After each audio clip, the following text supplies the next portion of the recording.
All right, for segment one today, starting a newish game. It's going to be very similar to the last game. So when we talked about Mutant Year Zero before, said that there are 4 parts to the game. There's Mutant Year Zero, which is kind of the core game. On top of that, there's Mutant Genlab Alpha, which, as you can see by the picture there, mutant animals.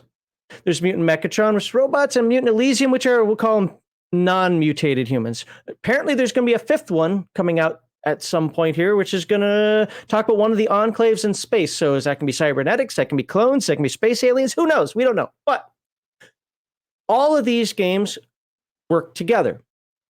Mutant Year Zero, the game that we covered last week, or the last few weeks, that's the core game. Now we're going to go into what I call the prequels, because these stories for Mutant Genlab Alpha, Mechatron, Elysium, they're all locked in their own little self-contained universe. But once they get out of that, then they're part of what we talked about previously. Hopefully that makes sense to everybody. And yeah, I guess we'll just go into the game after that. But let me first run. The core values of #RPGate and any good tabletop group are escapism, not representation, entertainment over activism, and natural, organic inclusion, not forced diversity. Please follow that QR code or refer to the description below for the link to the charity we support, which is the Wounded Warrior Project. Thursdays and Saturdays, you can watch the Dirty Casuals on twitch.tv/Legion of Myth. Fridays and Sundays, you can watch the Friday Night Chill Stream and RPG Digest on our YouTube and Rumble channels. Please leave us a comment with your thoughts and experiences, and if you like our gaming content, please be sure to subscribe to Legion of Myth. Gotta keep forgetting about that. Subscribe! So subscribe! Paradise Valley, huh? Yes. Where the grass is green and the raccoons are pretty. I hate anthropomorphic animals. I'm not going to like this game. Well, there are some aspects of the game that are lacking, in my opinion, and some that are absolutely fantastic. One of my favorite things about the game, we're not going to cover this week, we're going to cover in a couple weeks, is, you know how we talked about the arc for Mutant Year Zero, where you build a... Well, this doesn't have an arc. You're already in perfection. You don't need to build a home to protect yourself from the outside, right? Sure. So, but there's something else going on, and it's done quite well. I really like how it is done. We'll talk more about it then, but it's just another facet where the players control something that you might think should be outside the control of the players. Like, if there's an elder, if they're bosses, why are they building the arc? Because you're the players. You're kind of the de facto heroes of the story, so to speak. Same thing here. So, anywho, let's talk about what's going on in Paradise Valley and what separates this game from Mutant Year Zero. And we can see the cover there where we have our, is that a bear, mouse, fox? Fox and a badger. Bear. Yeah, that's a badger, a bear, and a fox. Yep. I'm not sure I'd want to play a mouse that small. There are no bio points in this one, like after the bomb. Oh. And per what Heathen Dog just said a moment ago, I'm the opposite. I absolutely love anthropomorphic animal games. I don't know. There's just something like, I look at this and I see that as intimidating. Like, look, big teeth like that want to come from my neck. Yeah, that's scary. I don't find dudes that wear underwear on the outside of their pants and spandex to be scary. But your mileage may vary. Now they alienated half the audience. But but a regular bear is just as scary. A talking bear has to die immediately. Hey, boo boo. Okay, die. Okay. And here's a quick map of Paradise Valley, which, by the way, oh no, I can't do it because I did it the other way. But I have a map ready to go that will look at this a little bit more, and it kind of shows where the different animals live. We're not ready for that yet. God, they're segregated too? Yep. Jesus, racist. If there's one weakness to this game, do you remember when we played Battlelords the 23rd Century? Yeah. And we looked and said, the way the races are set up in terms of, why would you ever have a Fentauri in the same group as an Eridani? Yep. Or why would you ever have a Ram in the same group as a Scissorak? Yeah, doesn't make sense. Having a diverse group of 5 or more people is, by the book, should be impossible. Yeah, definitely problematic at best to use the P word. This isn't as bad, but it kind of suffers from that as well. Now, this book is going to turn that into saying, no, this is a good thing. And we'll talk about that in a moment. Okay. Actually, we'll talk about that in the next video, I think. So anyway, going through here, We're going to talk about prisoners in paradise. Spilling the beans right there. And we're going to talk about your animal today. We're going to dive a little bit into skills, but only to talk about the ones that are different. Remember, I'm not going to cover the things in this game that were already covered in depth in Mutant Year Zero. We'll touch on the differences, though. And then next week are talents and animal powers. We're going to skip conflict and trauma at all, because guess what? Combat's the same thing. Otherwise, the games couldn't integrate. And then we're going to finish up the series on Paradise Valley. This one's going to be a long one because there's a lot to it. Like, this isn't stuff where I can skip a lot. But this is all, if you notice the color, blue down here, red up here, if you can see the mouse moving, this is all player information. And of course, like the last book, here's Game Master information. So everybody knows the end of the story. Yeah, so many people commented like, well, I never do it. Well, what do you want, a cookie? You want a medal? You're one of the 5% of players that won't skip to the Game Master section if they can. Good job, I guess. But it doesn't help, 95% of the other people who are going to do that. So Perfect Tangent says, way too green for there. No, it's not. No. And, He's talking about Phoenix. Paradise Valley does exist apparently in Phoenix as a place. Oh, okay. I'm sorry. Yeah, but this wouldn't be there because Phoenix wouldn't house that biome. So this Paradise Valley exists for a reason. Remember, there was a post-apocalyptic. Well, there's a war. There's apocalypse. Now we're in the post-apocalypse setting. Humans decided to leave and say, we need to find sanctuary spaces away from the rot. Well, guess what? There doesn't exist in Paradise Valley. The rot. The rot. So it is perfection, but why is it perfection? How is it perfection? And where are the humans? So we're going to read the this. Animals killed them all, obviously. The animals killed them. Obviously. I mean, anthropomorphic animals can't be trusted. Well, unfortunately, there's a different reason as to why there's no humans here, but because the animals have their own problems, and it's not with humans. You live in paradise. Your home is a vast valley surrounded by mountains so high the peaks are covered with snow all year round. Hint, you cannot cross the mountains. Down in the valley there are wild moors, lush forests filled with game, and cold streams where fish spawn in the spring.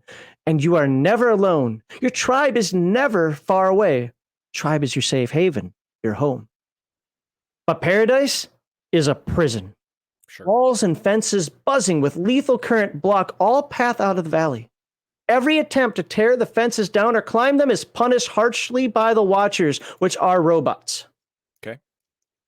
Your jailers, nightmare machines. Drones in the sky monitor every step you take. Watchers march into your tribe without warning and force you to obey their metallic commands. Sometimes they abduct members of your tribe and take them to the subterranean labyrinth. When the victims come back, they are forever scarred by the Watchers' grotesque experiments, memories and personalities erased, if they come back at all. Okay. At first, I was like, okay, existential crisis. We can't leave the Garden of Eden. Oh, darn. You can look on the other side of the fence and realize you don't want to. But now there's the random snatching, the Morlocks and the Eloy or whatever. Yeah, this is all happening. Okay, fine. I get it now. All right. Well, all right. And since I'm not going to cover the creatures because I don't like to spoil creature stats, it's easy. Again, you could get the book and just read them all, but I don't like doing that. The abominations, I think that's exactly what they're called too. They think of them as cybernetic mutant animals, and they are not the same. You are snatched in the middle of the night, Sure. taken, given implants, and you basically now are a Borg, for the lack of a better term. So it is not something like, oh, I'm going in for an upgrade. Oh, no, you're not. You're going in for a lobotomy and becoming half machine. So despite never having tasted freedom, the dream of roaming free burns within you. You are not created to live like this. You know it. You feel it in every fiber of your body. Someday you will be free. Someday. For generations, your tribe elders have advocated submission and cooperation. Doing what the Watchers say and participating in their experiments is the only way to prove yourself worthy of freedom. That sounds like propaganda nonsense right there. Well, it was propaganda. Well, it was true at first. Because humans did this. I imagine, yeah. Yeah. But And then the humans had the robots in place to watch because they wanted to watch. That's why they're called watchers. Sure. They wanted to watch what was going on without affecting anything by being there. But where have the humans gone? Are there humans? I mean, we know outside, the humans aren't there anymore. So now the animals, on the other hand, are like, no. If you're taken in, you get to go meet the humans. They're going to hook you up. No.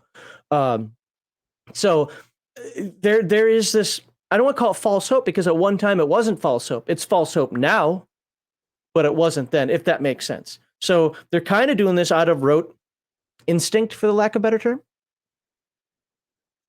To finally join the humans, your creators who left you and are waiting out there. You've heard this since you were little cubs. But some of you are fed up with the sick games the watchers play. You would rather fight, track down your machine jailers and confront them, destroy them and take your freedom by force. You call your struggle for freedom the resistance, and that is the out-of-character aspect of this game. You are the resistance. But who is really on your side? Who is secretly serving the watchers as informants and collaborators? The day of reckoning is coming. The resistance grows, and so does the oppression of the watchers. Soon, no animal in Paradise Valley will be untouched by the conflict. Will you win your freedom or be crushed by the mysterious enemies in Genlab Alpha? Like Eden for Mutant Year Zero, Genlab Alpha is that, we'll call it mythical place, that place of unknown you believe to exist, that where you respond, where the humans came from. It's really amazing that in Genlab Alpha, Paradise Valley is a prison that they're tortured and horrible. But in the last book, this would be Eden. Even with all of the crap, it still would be Eden. Yep. No one's rotting from the inside from horrible tumors. That there's no. Okay, yeah, okay, we'll go. Oh, every once in a while, someone gets snatched. Whatever. Yeah, we used to lose literally people every day. Yeah, whatever. What robots want to kill all humans? Yeah, we got it. It's better than the landscape trying to kill all humans. Yeah, the water, the air, the food. Okay. So we're going to skip a lot of this because, again, it was covered in Mutant Year Zero. So, of course, you're going to be player characters. Talks about the game masters, the 9 tribes. The book describes a unique gaming environment and complete campaign. Escape from Paradise. Remember, I said before, this is like the prelude to Mutant Year Zero. The way I would, if I had a full year, might even need more than that, but a full year to run every week, I would start with, it doesn't matter which one, but since we're covering this, let's say Genlab Alpha. I would start with Genlab Alpha. Then we'd put those characters aside, and I would then play Mutant Mechatron through the story campaign. Then I'd put those characters aside, and I'd do Mutant Elysium. And then when all the characters have succeeded, hopefully you succeed, then you're out in the zone. Now, do you want to play a character from Mutant Year Zero? Do you want to continue playing one of your characters from the other games? Heathen Dog would probably take his Mutant Elysium character because that's a pure blood human. Oh, definitely, yes. I would take a robot from Mechatron because that's actually my favorite one. Or maybe a mutant animal from here. But gross. I call these preludes. So if you're going to run the game and you want to incorporate the robots, the pure humans, the animals, play that first. Because there are no humans here. You can do what you want at your own table, blah, blah, blah, whatever. But there are no humans here. There are no robots here that are player characters. These are a different type of robot. So see, here it's called Escape from Paradise. You'll probably have to change it because once the players look at the book, they're going to know what the secrets are. But, you could treat it like Heathen Dog said with Eden. It might not exist. Maybe you're there to create your own Eden. Maybe here you need to find out what, you're here to create your own. I don't want to call it Genlab because you don't care. You're already mutated, right? No, I mean, think about it this way. Genlab Alpha could be Mutant Year Zero's Eden. And when they actually find it, the watchers go, oh, it's humans. Look, we have it for you. Okay, stand down. Operation's over. And then they open the gates. Go in, humans. We even have animal servants for you. Of course, I would murder them all because, they're all devils. But still, we now have Paradise Valley. It's great. Absolutely plausible. Something you could do. Yes. Yeah. And just to be completely honest, I've thought about that with mixing the two. You know. Where's this? Okay, so Mutant Genlab Alpha does not begin in the zone. Remember, the zone is the map from Mutant Year Zero, like Mutant Year Zero. Instead, it starts in Paradise Valley. It's a vast, beautiful valley high up in a tall mountain range. The mutated animals in Paradise Valley are divided into 9 tribes. We'll talk about that in a moment, based on which family of animal they belong to. And monster in Paradise. You are not the only mutated creatures in Paradise Valley. There are other beasts roaming in the shadow of the mountains, grotesque monsters of abnormal proportions, hungering for your flesh. You know, some experiments go awry. Hey, you know what? It's the equivalent of a grizzly bear. All right. I mean, get right down to it. You have anthropomorphic animals. They have the powers of animals and humans. Well, you can't just throw a bear in there and say the bear's the predator. No, the bear's not a predator anymore. You have to have super bear. You have to have cocaine bear. And then that's a predator. And that's what we're looking at. I'll show you a picture of one. Remind me. I'll show you in a picture of an abomination later. Okay. Many of your fellow tribe members have served as food for the monsters. Oops. That's what happens, man. I mean, they are animals, right? Yeah, you're in the wilderness. That's why I don't go into the woods if I can help it, because I know the environment just wants to kill me. You do not know where these beasts come from. Perhaps the Watchers created them to torment you. Perhaps they've always been there, and no matter how many monsters you kill, there always seems to be more. And the GM can read more about that later. Escape from Paradise. The ultimate goal is to escape from Paradise, because you are locked. And there are pressures that the Game Master will put on Paradise Valley itself, external pressures and internal pressures that will ultimately make it that you're going to want a GTFO. Yeah, until you actually do get out there and you look around and go, huh, I left the oven on. And then go back.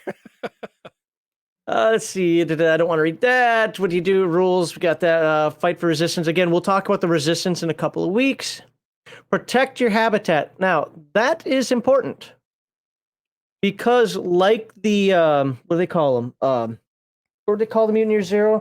For the Ark, the technology levels, I already forgot what they're called, domain points or whatever. Yeah. There is something similar for, see if I can show this on the screen. Something similar for, that's going to be too small to see. Yeah, there's no way to see that. Yeah. Big spreadsheet. Don't worry, it's not that intimidating. All it says is how many people are remaining, who's in power, you know, because ultimately you want to support your tribe. You also want to get everybody out. Are all the mutants together? No. Are they all at odds immediately? Does every cat hate every dog? Not necessarily, but they do lean towards their animal instincts. And we'll talk about that in a little bit. To explore Paradise Valley, there are places to explore. Absolutely. Fight for control for your tribe. And this is where things get weird for me in this game. This is what I was talking about before with regard to, do you want to play a character? Do you want a squirrel, a cat, a lizard, a dog, and a moose all in the same party? Or do you all want to play Mises? That's going to be up to you. That's going to be up to your game master. There's benefit to both, but there's going to be a struggle playing a diverse cast. There's also going to be some, I get it. Somebody's going to be like, cat, get out of there. Go. And that's exactly why you never have a cat in your campaign. If everybody is a cat, I could say some people be like, this is boring. We're all just cats. You know, mix and match it how you want. Personally, if I were to run it, I would allow a diverse cast, but I would remind them that I'm not going to do one-on-one adventures with you guys because, you know, you went back to Mouse Home and you went back to Moose Home and so forth. So, you know, but your table, you run it how you want. And yeah, I mean, there's an intimidating group of badgers, except for this guy right here. He's not intimidating to me. It's the animal version of the Little Rascals. I think it is, yeah. That's not intimidating at all. Tools of the game, like before, same type of character sheet. It has a couple minor changes, just minor because of animal powers. Dice, Genlab card deck. If you watch the Mutant Year Zero thing, I do have the Genlab card deck. I didn't pull it out. You know, again, if you saw it during Mutant Year Zero, you saw it. Team versus individual play. This is where it does talk about, hey, the tribes of Paradise Valley are divided by animal types and live in separate habitats. If the players want characters of different species, zoom that in so you can read it, it's probably, but not necessarily means that they have their own homes in different habitats. Which, look, you can make an excuse for anything. Well, doesn't it just make sense that we all live out with the moose? Yes and no. I mean, again, for me, I would say no. But again, your table, you do what's best for your group. This is where I have the problem, because no, if you're a cat, you're meant to be with the cats. If you're a squirrel, you're meant to be with the rats. If you're meant to be there. Lizards don't do the same stuff as bears. And instinct is a big deal in this game. And we'll talk about that in a bit too. The disadvantage of this style of gaming is that it feels disjointed. Yes, to me, that's a big disadvantage. I don't know how you feel about that, Heathen Dog, but for me, that's a big disadvantage. It can be overcome, but I don't like it. It's basically saying the party's split all the time. Okay, anyway. You don't have to play at the cards. We know that already. Again, if you watched Mutant Year Zero. Team play. Player characters are the same kind of animal, then you'll naturally live in the same habitat and can be a group of friends who stick together. That makes the most sense, but I hear people saying constantly that's boring. And here's a bunch of mice. Play Exiles, animals that have left habitats. There are animal mutants in the valley who no longer live with their tribes. They may be tainted, not a good thing. They may have been banished after a power struggle, may have chosen to leave their tribe voluntarily. The problem I have with this is the social interaction rules. You're going to lose. Oh no, the rules, no. If you're truly an exile, you're going to lose. What happens when the wolf is kicked out of its pack? The wolf dies. So I have, no, you're just being too hardcore about that. Yeah, because the word exile means something. So can you do it? Yes. And can you plan the resistance? Absolutely. I'm just saying that you're kind of playing the game in hard mode then. And if your game master doesn't relate that, I would say that's a piss poor game master. It doesn't mean you're automatically dead or you can't succeed at all, but you should be playing the game in what's effectively hard mode at this point. Participate in the resistance together. Yes, I mandate that. Heathen Dog isn't going to do one aspect of the resistance, or Garthon does another aspect. No, you're keeping your group together. Why are you all at the table together if you're not playing the game together? Right. Males and females, we don't care. I don't know. By the way, this PDF is a second printing. My book is the first printing. I'm not aware of there being differences. Role playing, what is that? Doesn't matter. Okay. That's really it for the introduction. Next, we're going to talk about your animal. Now, I'm not going to go through pure character creation. Why? Because, as I said, and it's in the description already, I have a character creation video on how to make a squirrel. Fanny05. Wow, what kind of dumb name is that? Well, you're going to find out in the next video why the name is like that. But we are going to talk about the generic steps and what is different in Mutant Genlab Alpha with regard to Mutant Year Zero, the previous series. So, all right, what do we have for questions, comments, concerns? All right, there hasn't been a whole lot. Okay. We have here, Coco Shuko says, Exiles got a group together like a band of misfits. That is one way to go. Yeah. But the problem is, all of you collectively now have no home. And, right. Yeah. And who do you impress? Who do you intimidate? Like, you were kicked out, dude. Nobody's going to listen to you. Nobody might be a bit absolutist, but you get what I'm saying. Yeah, I get it. Perfect Tangent says, I think the exile thing is just a story beat that explains why a moose lives near the mice. Now, that is something else. If a larger animal is exiled and decides to live in a habitat of generally smaller animals, that's a better overall chance of survival for the exile. So I could get that. I could get it. The moose are an interesting case when it comes to where the habitats are, because the other ones have like a defined area. The moose basically just live outside. you want to think of it that way. And again, we'll cover that next video. Okay. And that's about it. That's it. All right. Well, again, this was just an introduction. Just want to kind of go through the beginning. If you think I skipped too many things from Mutant Year Zero, because you're like, I don't want to watch Mutant Year Zero stuff. Well, again, it's all generic game stuff. And really, I do cover it in much more detail there. Mutant Year Zero is the core game. And yes, this is standalone. If you just said, you know what? I don't want Mutant Year Zero. If I can pick it up. I am only going to play this. I'm only going to play this. You can do it. This is a standalone game if you want it to be. Now, what would you do after escaping paradise? Maybe you don't escape paradise. Maybe you make Genlab beta. I don't know. I mean, no. You take control of all the Watchers. Okay, but then that's kind of an end game. Like, what do you do after that? You live happily ever after, bitch. That's what you do. So why do you show up next week to play the game? Because now, to make your society actually perfect, you have to rid yourself of all that animal DNA. And the Watchers can help you.